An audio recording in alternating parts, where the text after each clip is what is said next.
Buongiorno, i titoli con le principali notizie. Inchiesta Sanità Messina, peculato e corruzione per atti contrari ai doveri di ufficio. Fra i 9 indagati l'assessore Giovanna Volo, che riceve la fiducia del presidente Schifani. Gli interrogatori entro 10 giorni. A Scicli la serata conviviale tra birre e sigarette finita in tragedia. Potrebbe essere a una svolta il caso di Giuseppe Ottaviano, trovato morto nella sua casa. Domani l'autopsia a Modica.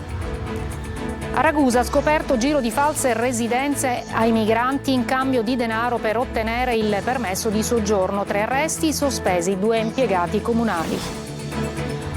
A Enna gli allevatori del presidio di Taino si sono incatenati davanti alla prefettura. Non abbiamo avuto aiuti di nessun genere e adesso siamo allo stremo, denunciano. Catania, interi quartieri trasformati in discariche a cielo aperto. Oggi siamo andati in via Re di Puglia, dove spazzatura e topi invadono strade, marciapiedi e case. A Ragusa cucina e scienza nei piatti dell'astrochef Stefano Polato. La dieta mediterranea entra nel regime alimentare degli astronauti italiani. In volo per la pace, la prima tappa del Festival degli Aquiloni, partita oggi a Carlentini nel Siracusano fino al 29 maggio in 8 città siciliane, tutti col naso in su verso il cielo. Calcio, avvio di play-off col botto per il Catania che si impone sul campo dell'Atalanta. Under 23, sabato il ritorno al Massimino. Il Palermo pronto per gli spareggi salvezza. Venerdì al Barbera arriva la Sampdoria.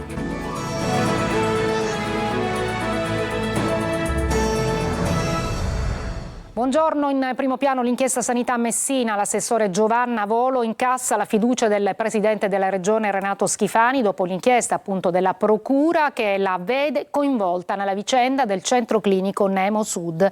Il giudice per le indagini preliminari sentirà gli indagati, 9 in tutto, entro 10 giorni. Sentiamo Francesco Triolo.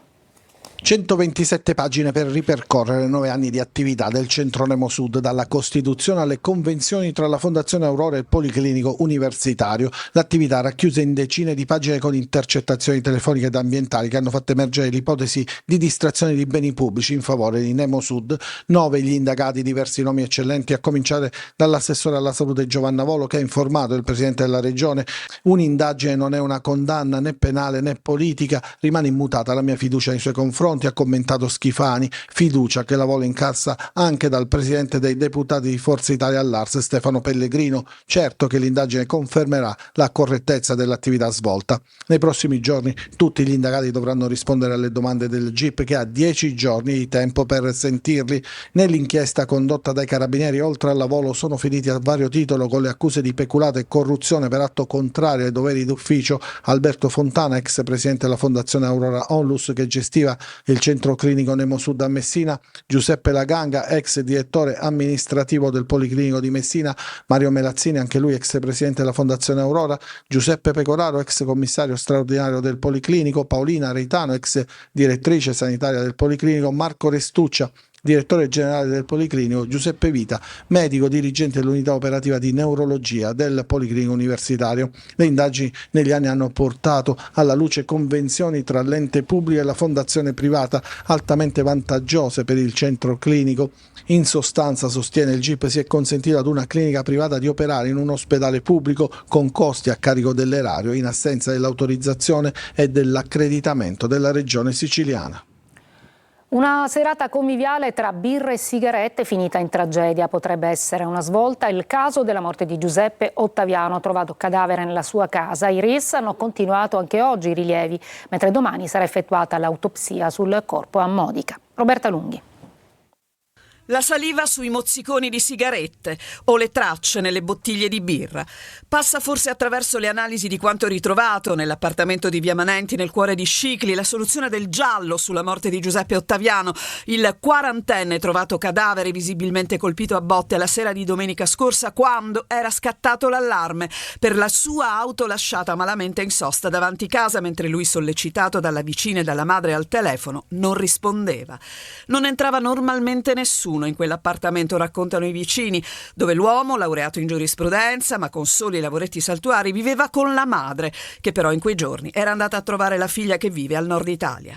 Forse proprio avendo l'appartamento libero, Peppe, amato in paese ma negli ultimi tempi con qualche manifesta difficoltà nei rapporti interpersonali, aveva deciso di far entrare probabilmente più persone, almeno stando a quanto i carabinieri di Scicli e del comando provinciale di Ragusa, che indagano per omicidio, coadiuvati dalle analisi scientifiche dei RIS di Messina, anche oggi al lavoro, hanno ritrovato nell'appartamento che non mostrava segni di effrazione. Il sangue in diverse stanze della casa, oltre alla camera da letto dove il corpo è stato trovato riverso sul pavimento, i resti di una serata conviviale, 5.000 euro in vista rimasti intoccati a denunciare che non si trattava di una rapina. Tutti elementi al vaglio degli investigatori, unitamente alle risultanze delle dichiarazioni di circa 12 persone ascoltate dai carabinieri e delle analisi delle telecamere di sorveglianza della zona, poche in verità, ma utili a costruire il puzzle che sembra essere vicino a poter essere completato. Domani intanto a Modica verrà eseguita l'autopsia sul corpo della vittima.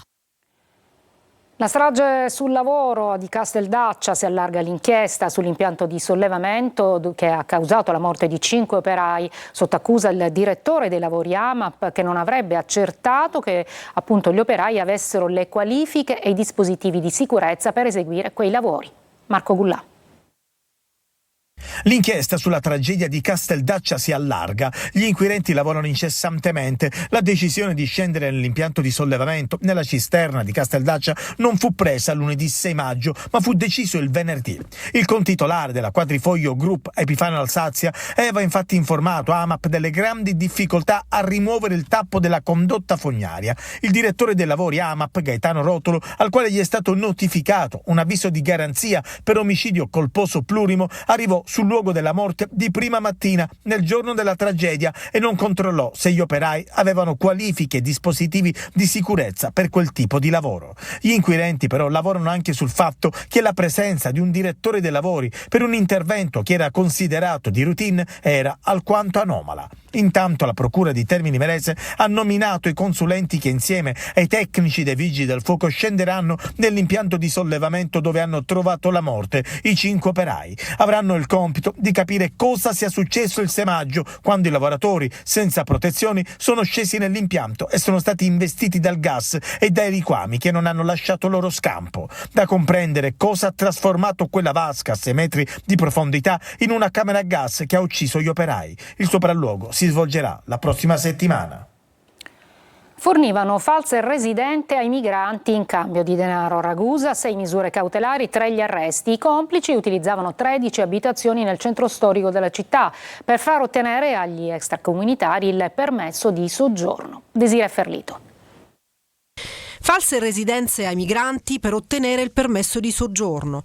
In cambio di denaro, un centro di assistenza per stranieri di Ragusa offriva ai rifugiati, prevalentemente tunisini, una serie di abitazioni del centro storico della città, da utilizzare al solo scopo di far ottenere loro la residenza anagrafica, indispensabile per la presentazione di domande di rilascio o rinnovo del permesso di soggiorno. A gestire il centro 2 dei destinatari delle misure cautelari, che insieme a 2 impiegati del comune e la complicità di 2 donne avevano messo in piedi una rete ben organizzata. 13 abitazioni venivano occupate dagli stranieri solo in occasione dei controlli degli operatori comunali compiacenti, che in cambio di cospicue somme di denaro omettevano di eseguire la verifica, comunicando invece all'ufficio anagrafe il superamento dell'accertamento. Per 3 degli indagati sono scattati domiciliari. I 2 operatori comunali sono stati sospesi dal servizio. A Palermo è stata rinviata a venerdì 24 maggio l'udienza del processo a 6 accusati dello stupro di gruppo di un anno fa alla 19enne in un cantiere abbandonato del Foro Italico. Gli imputati, detenuti d'agosto, hanno rinunciato all'abbreviato per lo stupro di gruppo.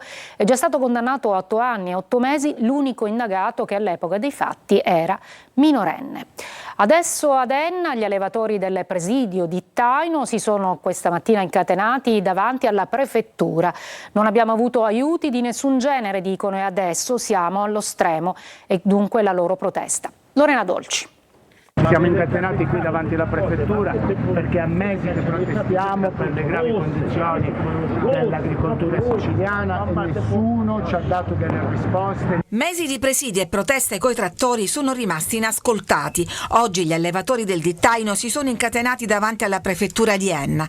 Mario Lopresti, Totò Milazzo e Danilo Emanuele hanno lasciato le loro aziende a Nicosia, Pietraperzia e Gira, dove i loro animali, ovini e bovini rischiano di morire di fame e di sete. Pascoli esauriti per la siccità, gli allevatori devono comprare l'acqua e il foraggio, costi insostenibili, ma nessuna soluzione in vista. Come è stato dichiarato dal ministro Lollobrigida che per fortuna la siccità ha colpito il sud Italia, specialmente la Sicilia, io la considero come un'azione discriminatoria verso il sud e specialmente per le terre siciliane. Terre che comunque sia mantengono sempre il 50% della biodiversità italiana, terre che comunque sia sono state sempre considerate granaio d'Italia, terre che i nostri avi sono sudati per acquistarle e per mantenerle. La loro situazione è la stessa di centinaia di imprenditori siciliani. L'appello è a sostenere la protesta. Venite qui con noi e manifestate il dissenso per questo Stato che ci ha letteralmente abbandonati. Fanno fronte comune i sindaci delle isole minori che denunciano un aumento delle tariffe nei collegamenti e la mancanza di una legge che regoli l'intero sistema dei trasporti. Simona Mazzone. Isole minori penalizzate e difficoltà vecchie e nuove si presentano a ridosso della stagione estiva. I sindaci di Eolie, Egadi e Pelage fanno fronte comune e insorgono sul problema dei collegamenti e delle tariffe che, denunciano, sono aumentate del 30%. Abbiamo denunciato sia un aumento vertiginoso delle tariffe, sia il fatto che il Naviglio, nonostante sia entrata in linea ultimamente una nave nuova, moderna, ma il resto della flotta è proprio ormai datata. Se con la stagione estiva cresce la popolazione sulle isole invase dai turisti, durante l'inverno si pone il problema opposto. Quando si resta bloccati o dall'una o dall'altra parte sono spese enormi, ci sono problemi anche di rifornimento delle merci e ci sono interruzioni che durano troppo tempo, soprattutto con le isole di Panarea, Stromboli e di Filicudi e Alicudi.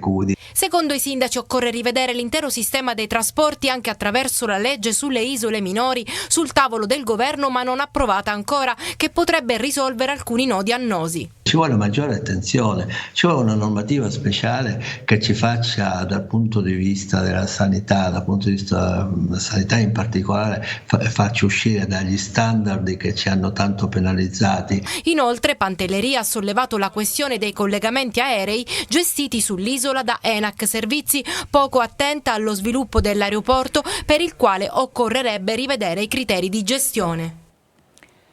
A Catania adesso interi quartieri trasformati in discariche a cielo aperto. Oggi siamo andati in via Re di Puglia, dove spazzatura e topi invadono strade, marciapiedi e case. Tra i rifiuti c'è anche una ghirlanda. Tonino De Mana.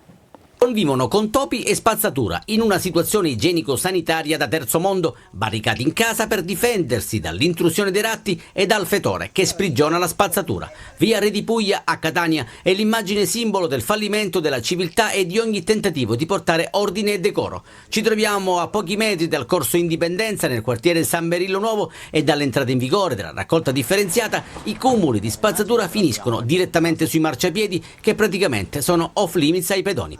Sacchetti di ogni tipo, di ogni grandezza e colore sono dappertutto perché si scarica ogni cosa e a qualsiasi ora. Sono esasperati i residenti che puntano il dito contro altri residenti. Tutta la monnezza mettono sempre fuori orario e differenziata non ne fa nessuno. Lei ha mai visto gente che butta la spazzatura? Sì, ma io mi chiappo perché abito qua di fronte. In percentuale quanto è la colpa della gente?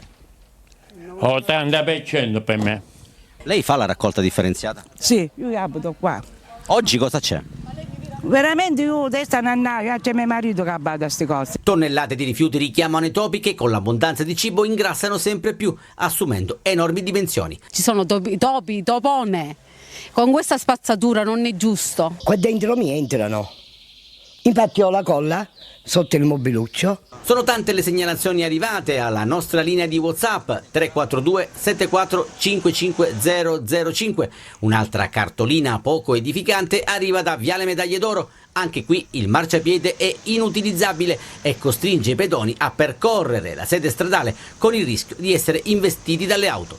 Tornando in via Re di Puglia, tra montagne di rifiuti, non passa inosservata una ghirlanda. Sarà che da queste parti è morto il decoro? I carabinieri di Catania hanno sequestrato una discarica abusiva di rifiuti ad Aci Sant'Antonio. Siamo nel Catanese, in un'area di 4.000 metri quadrati sottoposta a vincolo paesaggistico. Nel fondo agricolo anche un parcheggio, un'officina di camper privi di autorizzazioni, vecchie carcasse di auto abbandonate, 2 barche in disuso, un camion per panini e un pullman. Il terreno era gestito da un pregiudicato ritenuto dagli inquirenti vicino alla famiglia mafiosa Ercolano Santa Paola. Allergie di primavera, ma anche allergie e intolleranze alimentari saranno gli argomenti di Sicilia 24 Focus di oggi alle 14.30 su Telecolor. In studio, ospite di Adelaide Barbagallo, Rossella Intravai, allergologa del Policlinico di Catania. Le vostre domande con un messaggio WhatsApp al 342 74 55 005. La trasmissione è anche in streaming sul sito lasiciliaweb.it. Ci fermiamo, una breve pausa, poi vi racconteremo la storia di un astro chef, Stefano Polato.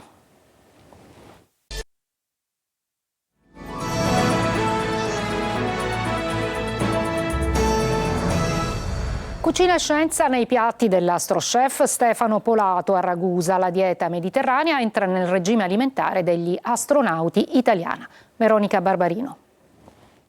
Tutto ciò che Samantha Cristoforetti mangia quando è nello spazio lo ha creato e cucinato lui, e anche quello che consumano Luca Parmitano e Paolo Nespoli girando attorno alla Terra, e Stefano Polato, lo chef che crea i bonus food dal gusto italiano per lo spazio.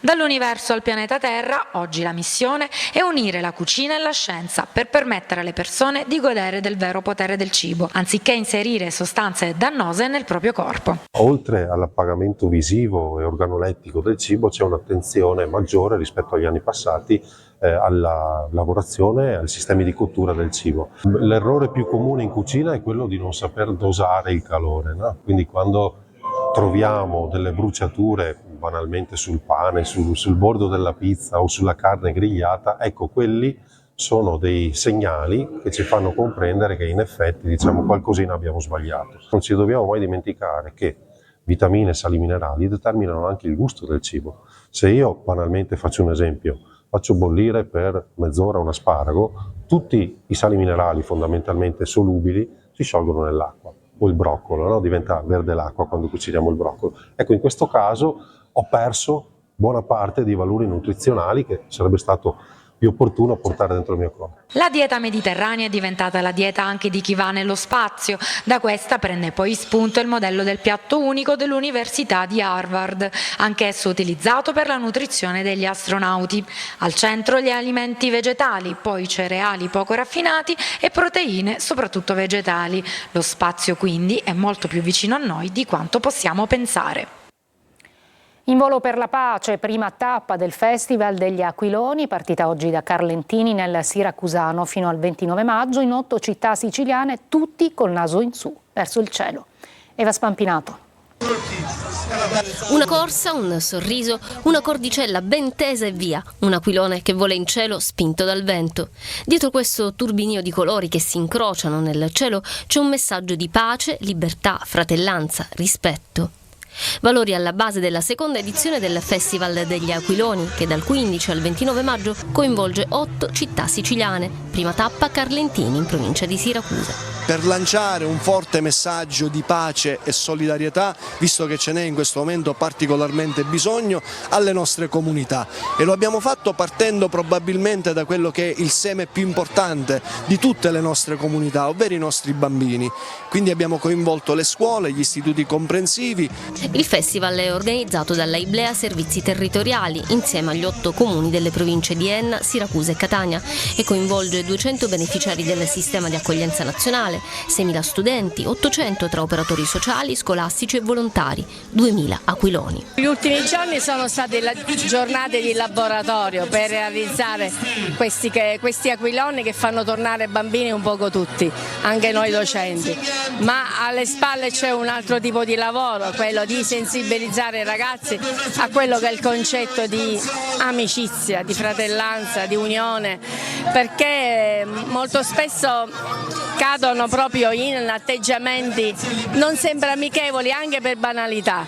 Quindi sono momenti di lavoro, di gruppo, di unione che veramente li sensibilizzano a determinati concetti di buona educazione, di convivenza civile. Prossima tappa il 17 maggio a San Gregorio di Catania. Breve pausa e poi il calcio con avvio di play-off vincente per il Catania.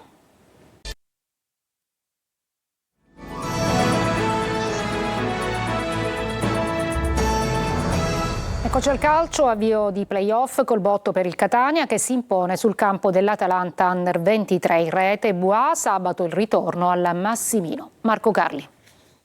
Teio, pennella e Bois rifinisce come insegnano i dettami del calcio moderno. Mezzala che viene a prendersi il pallone e usa la sua qualità, difensore che non si limita a contenere e rilanciare ma che sa anche proporsi in zona gol. Nasce così l'esordio col botto del Catania nei playoff promozione di Serie C. I rossazzurri vincono 1-0 contro una formazione di giovani di assoluto valore come l'Atalanta Under 23. Ringrazio Andres per questo assist, dopo ne parlo con lui, però sono veramente contento e ce la meritavamo. Il redivivo Teio è sicuramente un fattore, un vero innesto a questo punto per la fase finale della stagione, ma è tutta la squadra a recitare bene la propria parte, soprattutto in avvio di partita. Zeoli conferma la formazione che gli dà più garanzie con Quaini dietro e Cicerelli mezzala, Welbeck e il solito frangiflutti davanti alla difesa. In attacco Di Carmine e Cianci. Entrambi sprecano una favorevole occasione, il primo a tu per tu con Vismara, il secondo mandando a lato di testa su cross di Zammarini. È un Catania vivace che però abbassa il baricentro in avvio di ripresa. Anche i bergamaschi falliscono 2 gol, prima con Sissé e poi con Capone e 2 spauracchi che i rossazzurri avevano saputo arginare al meglio nei primi 45 minuti. È piaciuto l'impatto della squadra, di tutti, dei componenti, anche chi non è entrato, dunque però voliamo bassi perché veramente poi basta poco, no? Nelle fasi finali della partita comincia a piovere forte, ma sotto l'acquazzone arriva l'acuto di Bois. C'era anche Pelligra a vedere il match e ad esultare nel finale. Per la gara di ritorno di sabato al Massimino gli abbonati possono esercitare il diritto di prelazione fino a venerdì alle 10. Il Catania arriva al match con tanta convinzione in più. Ed è già clima playoff a Palermo in vista del match di venerdì sera contro la Sampdoria alla Barbera. Si va verso il tutto esaurito. Marco Gullà. Febbre da venerdì sera, il Palermo si prepara alla sfida contro la Sampdoria, primo turno playoff in programma venerdì al Barbera. I tifosi rispondono presente, al momento venduti oltre 29.000 biglietti, si va verso il tutto esaurito. Ai rosanero per passare il turno potrebbe bastare anche il pareggio dopo i tempi supplementari, ma i tifosi sono decisamente ottimisti. Mi porto l'1, fisso. Credi alla Serie A? Assolutamente sì. Ci spero più che altro. Ragazzi, voi andrete allo stadio? Per forza, non si può non andare allo stadio in queste occasioni, per dare un supporto anche alla squadra, in queste occasioni specialmente. Già più di mezzo stadio è sold out, quindi per forza. Come vedi questa partita? Sicuramente non è facile, comunque la Sampdoria c'è sempre stata attaccata, ha avuto pure difficoltà anche contro di loro con il pareggio, però penso che comunque il Palermo ha il fattore campo e non è da poco questo. Ci crediamo alla Serie A. Secondo me ci possiamo arrivare. Secondo me, siccome abbiamo il fattore campo, essendo che siamo appunto in casa, per me finirà 2-0 per il Palermo. Ci dobbiamo credere, ragazzi, perché dobbiamo salire in Serie A, per forza. Abbiamo una tifoseria, ragazzi, da Champions. Gomez e Ceccaroni sono sicuri del rientro in organico e con tutta probabilità dal primo minuto. Il primo ha superato la gonalgia, il secondo l'affaticamento muscolare. Ci sarebbe anche la possibilità del ritorno tra i convocati di Di Mariano, Vasic e Aurelio. I 3 stanno gradualmente rientrando in gruppo e potrebbero stringere i denti per uno spezzone di match. Non ci saranno né Del Ciaro squalificato e Koulibaly infortunato. Io mi fermo qui, è tutto per questa edizione di Sicilia 24. Vi ricordo dopo la sigla Focus 24, oggi a cura di Adelaide Barbagallo. Grazie per l'ascolto e buon pomeriggio.